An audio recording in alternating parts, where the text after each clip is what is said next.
প্রিয় বন্ধুরা, আসসালামু আলাইকুম। তো আমার একজন বড় ভাই, আমার একজন প্রিয় মানুষ, ওনার নাম হলো শফিকুল ইসলাম। ওনার বাড়ি হলো মনপুরা।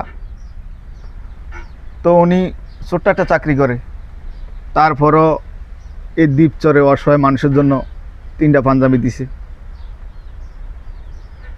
তো আমি আল্লাহর কাছে দোয়া করি, হে আল্লাহ, আমি তোমার একজন ছোট্ট গুনাহগার বান্দা। তো শফিকুল ইসলাম দুনিয়াতে কী কী আশা নিয়ে চলাফেরা করে তা আমি জানি না, তার আশা আপনি পূর্ণ করে দেন।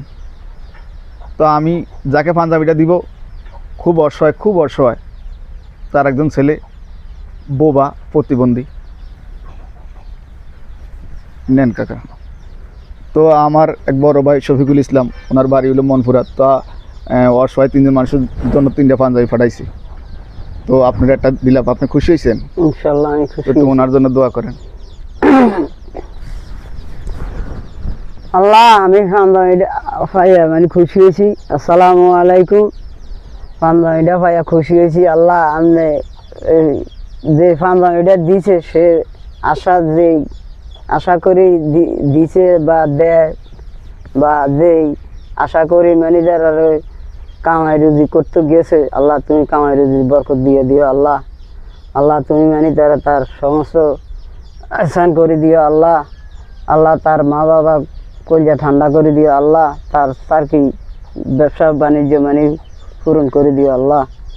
আল্লাহ তুমি মানে তার ধনে মালে বাড়াই দিও। আল্লাহ তার মানে খেদমত, মানুষের জন্য খেদমত করার জন্য মানে তৌফিক দিও। আল্লাহ, আমি 5 ওয়াক্ত নামাজ পড়িয়া তার জন্য দোয়া করুম। আল্লাহ, সে জন্য আরো মানে এরকম দান সকাত করতে পারে, দিতে পারে। আল্লাহ সেই তৌফিক দান করে দিও। আল্লাহুম্মা আমিন। রব্বানা যালামনা আনফুসানা ওয়া ইল্লাম তাগফির লানা ওয়া তারহামনা লানাকুনান্না মিনাল খাসিরিন বিরহমাতিকা ইয়া আরহামার রাহিমিন। তো বন্ধুরা, এই ভিডিওটা বেশি বেশি শেয়ার করে দিবেন। আল্লাহ, তো আমি যেন অসহায় মানুষের পাশে দাঁড়াই। তো আপনাদের ভালোবাসা চাই, আপনাদের ভালোবাসা পাইলে আমি অনেক এগিয়ে যেতে পারবো ইনশাল্লাহ। তো সবাই ভালো থাকবেন। আল্লাহ হাফিজ।